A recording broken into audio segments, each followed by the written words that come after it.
Bom dia, irmãos. Graça e paz. Amém. Irmãos, convido vocês a abrirmos em Mateus, capítulo 21. Nós vamos meditar hoje nesse texto tão conhecido chamado A Entrada Triunfal de Jesus em Jerusalém. E de início eu gostaria de perguntar para você se você já teve a oportunidade de assistir um cortejo real ou um cortejo presidencial. Você já foi, talvez, numa passeata de 7 de setembro, algo do tipo.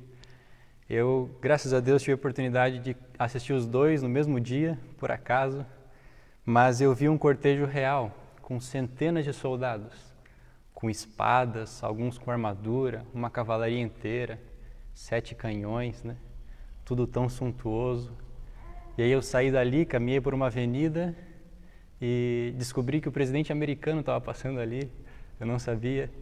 E aquelas dezenas de carros, limusines, viaturas, muitos soldados. E tudo aquilo transmite para você uma ideia de poderio, de ostentação. Você se sente tão pequeno vendo tudo aquilo. Estes são os reis e os poderosos da nossa época. Mas aí nós abrimos a Bíblia, a Palavra de Deus, e temos aqui o Rei dos Reis, o Senhor dos Senhores. E ele também teve um cortejo real, completamente diferente dos cortejos que nós vemos por aí. E ainda antes de nós lermos esse texto, eu quero fazer uma pergunta para você. Você tem, por algum motivo, se sentido ansioso? Ou alguma preocupação tem estado na tua mente ao ponto de trazer um pequeno desespero dentro de você? Quero dizer para você que não existe motivo razoável para isso. Cristo já veio. Não existe motivo razoável para nós ficarmos nessa ansiedade ou nesse desespero interior. Então vamos ler o texto de Mateus capítulo 21, versículo 1 ao versículo 13. Nós vamos ler. Estou usando aqui a Nova Almeida atualizada. Diz assim: Quando se aproximaram de Jerusalém e chegaram a Betfagé, ao Monte das Oliveiras, Jesus enviou 2 discípulos, dizendo-lhes: Vão até a aldeia que está diante de vocês e logo encontrarão presa uma jumenta e com ela um jumentinho. Desprendam e tragam para mim. E se alguém disser alguma coisa, respondam: O Senhor precisa deles e logo lhe deixará que vocês tragam os animais. Ora, isto aconteceu para se cumprir o que foi dito por meio do profeta. Digam à filha de Sião: Eis que o seu rei vem até você, humilde, montado em jumenta e num jumentinho, cria de animal de carga. Indo os discípulos e tendo feito como Jesus lhes havia ordenado, trouxeram a jumenta e o jumentinho. Então puseram em cima deles as suas capas e sobre elas Jesus montou. E a maior parte da multidão estendeu as suas capas no caminho, e outros cortavam ramos de árvores, espalhando-os pelo caminho, e as multidões, tanto as que iam adiante dele, como as que o seguiam, clamavam: Hosana ao Filho de Davi. Bendito que vem em nome do Senhor.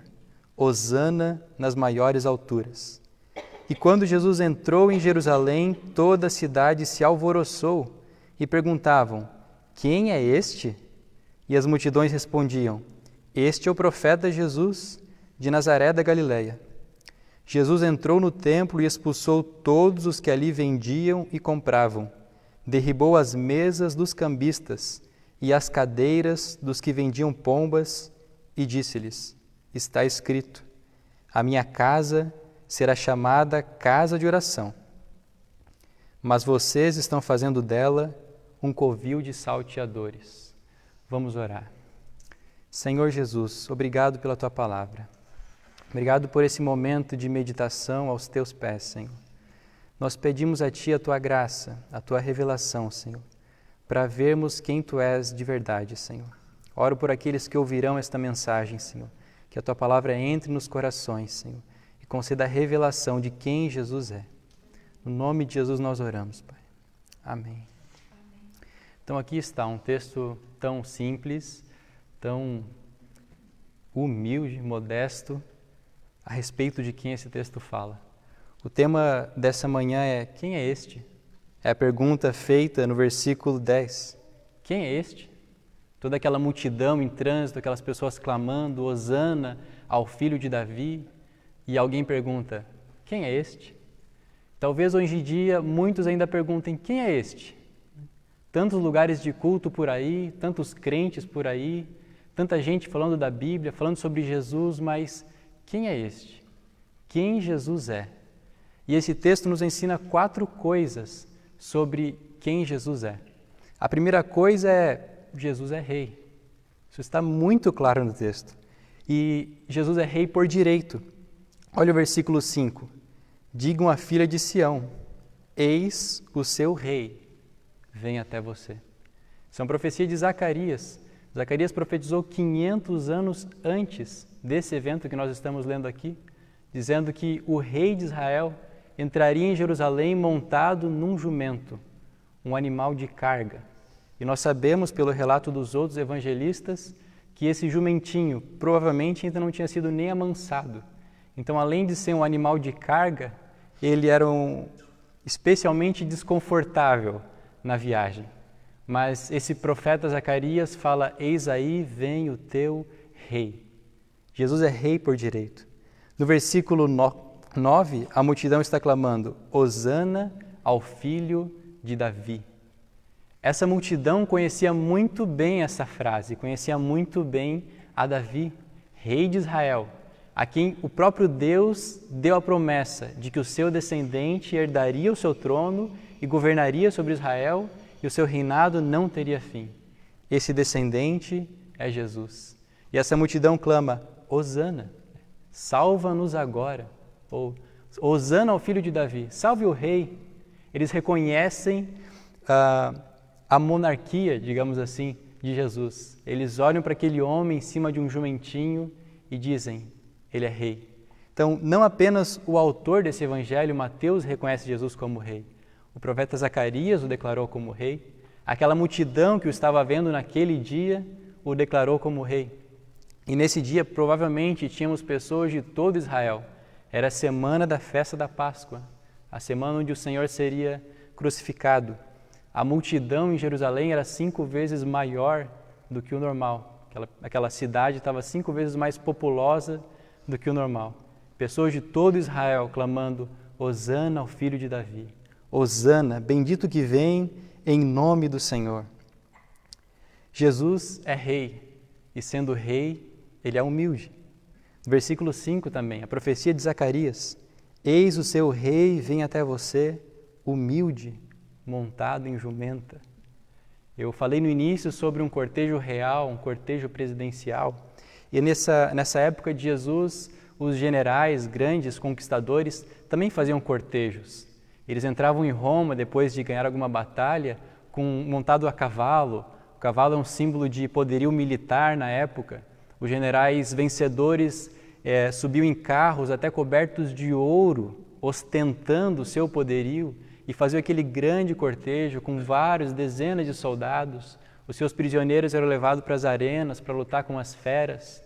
Toda essa ostentação, isso tão pomposo, contrasta tanto com a humildade do Rei dos Reis, Senhor dos Senhores, que é Rei de Israel e entra em Jerusalém. A Bíblia diz sobre Jerusalém que é a cidade do grande rei.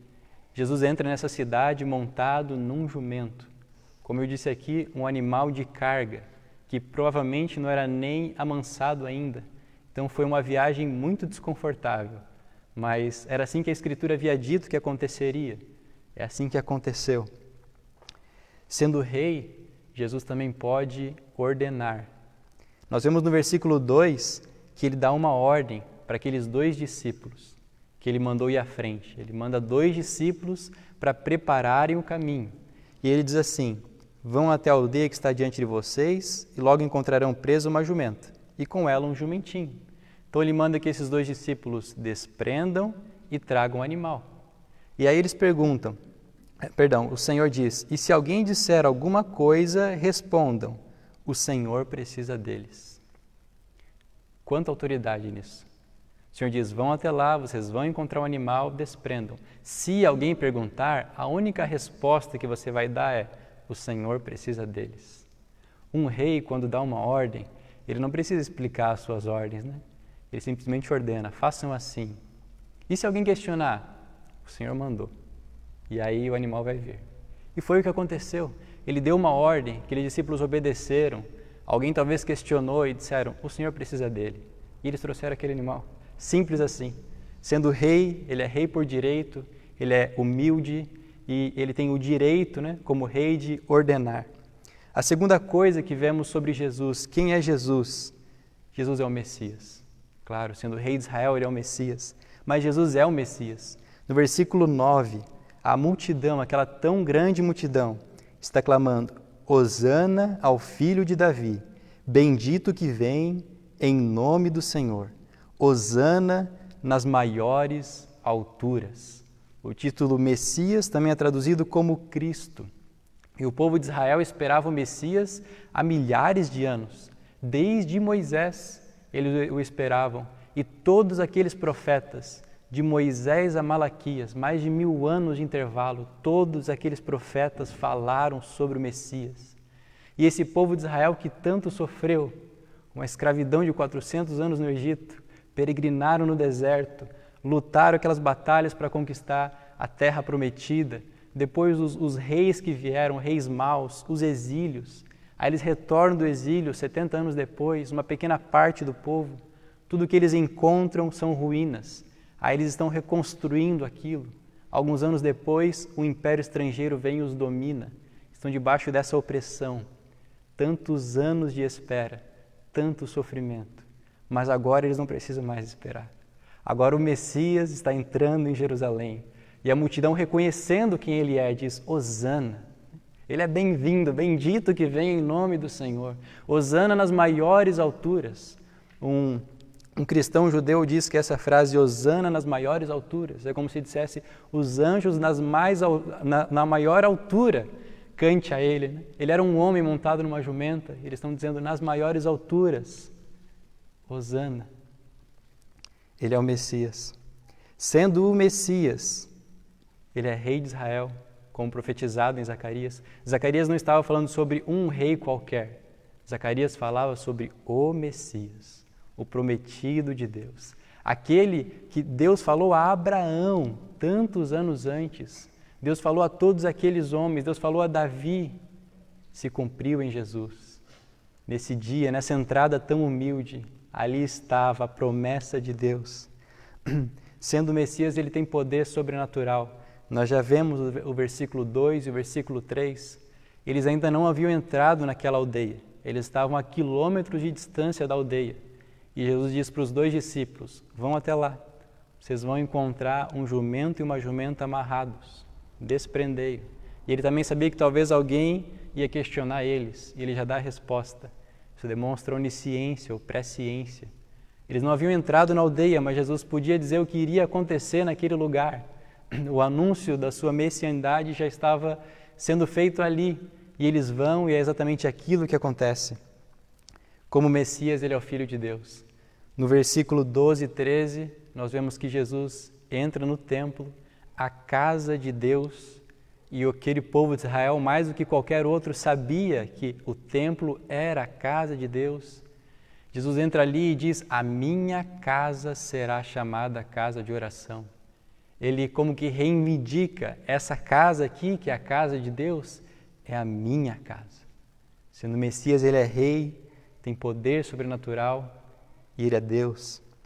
A terceira coisa que vemos sobre Jesus nesse texto é que ele é o profeta.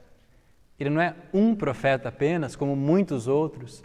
Ele não é um profeta qualquer que veio falar uma mensagem qualquer, mas ele é o profeta. Versículo 10 e versículo 11. E quando Jesus entrou em Jerusalém, toda a cidade se alvoroçou e perguntavam, quem é este? E as multidões respondiam, este é o profeta Jesus de Nazaré da Galileia. Por um lado, é um pouco triste, nós vemos que é o Messias entrando ali, e alguns dizem, ele é o profeta. Pode parecer algo pequeno, né, entre ser o Messias e ser reconhecido apenas como profeta. Mas também podemos dizer que, por ser o profeta, não um, eles sabem que a palavra dele tem autoridade. A palavra de Jesus, ela tem autoridade. E essas pessoas sabiam disso. Ele havia passado 3 anos e meio, e a Bíblia diz, andando por toda parte, fazendo bem, curando os oprimidos do diabo, porque Deus era com ele. Ele ensinou, ele operou milagres, ele libertou oprimidos, ele fez grandes sinais, eles sabiam que a palavra de Jesus tinha autoridade. Então, quando alguém perguntasse para aquelas pessoas, quem é este aí? Está causando todo esse alvoroço na cidade. Este é o profeta Jesus, de Nazaré da Galileia, aquela cidadezinha tão insignificante, onde ele cresceu. Agora podia ser dita, esse aqui, este grande Jesus, é lá de Nazaré da Galileia. Em quarto lugar, e não menos importante, Jesus é Deus. Jesus é Deus. Ele é rei, sim. Ele é Messias, sim.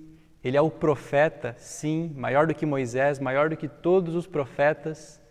Acima de tudo isso, muito além, Jesus é Deus. Afirmamos categoricamente, Jesus é Deus. Versículos 12 e 13. Jesus entrou no templo, expulsou todos os que ali vendiam e compravam. Se você chegasse na sua casa e encontrasse ali uma feira a céu aberto acontecendo, com muitos animais e cambistas trocando dinheiro, pessoas por corredores carregando cargas, talvez você se sentiria na autoridade, no direito de entrar na sua própria casa e falar, saiam daqui. Foi o que Jesus fez. Derrubou as mesas dos cambistas e as cadeiras dos que vendiam pombas e disse-lhes, está escrito, a minha casa será chamada casa de oração. Ele entra no templo, a casa de Deus, e diz, a minha casa será chamada casa de oração. É interessante nós lembrarmos que ao longo de todo o ministério de Jesus, quando tentaram declarar ele como rei, ele se ocultou e fugiu. Quando ele operava sinais, ele falava para que aquela pessoa que experimentou aquele sinal guardasse em segredo. Ele sempre se ocupou em guardar o seu título de Messias, de Senhor. Mas nesse dia, como que chegou o fim, acabou já o tempo de eu guardar esse título. Nesse dia aqui, ele se ocupou especialmente em que todos soubessem que ele é o Senhor. No dia onde Jerusalém estava mais populosa, mais cheia, aquele grande cortejo acontece e todos dizem, Hosana, bendito filho de Davi, e ele não repreende ninguém. Ele deixa que todos declarem que ele é o filho de Davi, que ele é aquele que vem, Hosana nas maiores alturas. Ele está ali, e aí ele entra na casa de Deus e ele diz, a minha casa será. Ele reivindica aquele lugar como a sua própria casa. Jesus é Deus. Jesus é rei, não só de Israel, mas de todas as nações. Essa é a promessa feita a Abraão, essa é a promessa feita ao filho. Ele pode pedir ao Pai as nações e o Pai o dá por herança, diz o Salmo de número 2. Jesus é o Messias, prometido à nação de Israel, prometido a todas as nações, prometido a nós. Ele é o único Salvador. Jesus é o profeta. Jesus é a mensagem de Deus. Deus se revelou perfeitamente em Jesus. Não faltou nenhuma parte. Não faltou nenhum aspecto de Deus Pai que não fosse revelado em Cristo. Jesus revelou plenamente o Pai. É uma revelação perfeita. Deus se fez homem e habitou entre nós. E Jesus é Deus. Nós temos uma declaração de fé que diz, luz de luz, Deus verdadeiro de Deus verdadeiro. Esse é Jesus. Ele não é apenas o Filho de Deus. Sim, ele é o Filho, mas ele também é o próprio Deus, eterno com o Pai. De eternidade a eternidade, ele é Deus.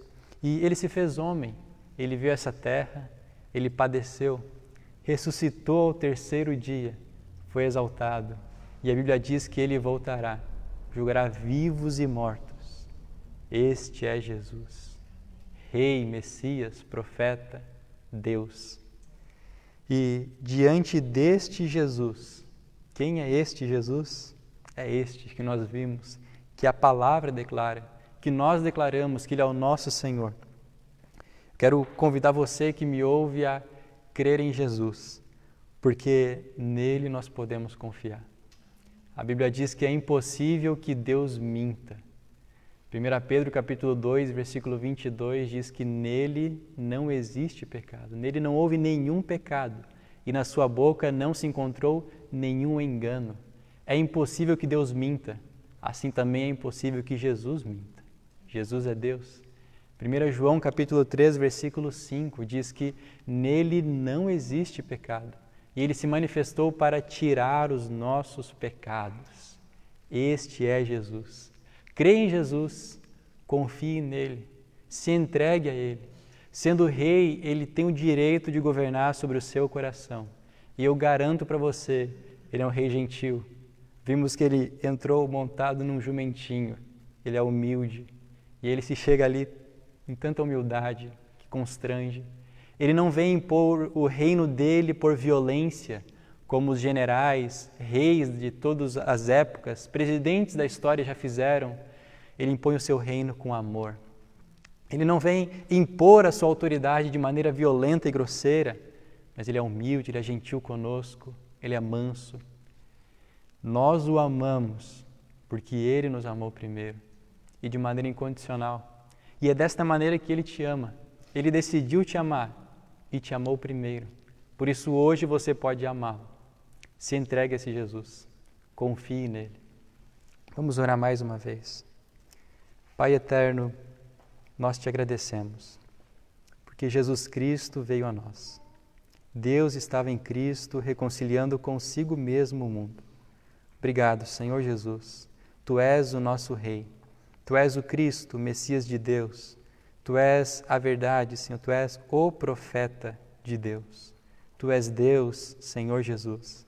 E a Ti nós adoramos. Senhor, nós reverenciamos o Teu nome, reconhecemos quem Tu és, Senhor. Abre os nossos olhos para vermos cada dia mais quem Tu és, Senhor.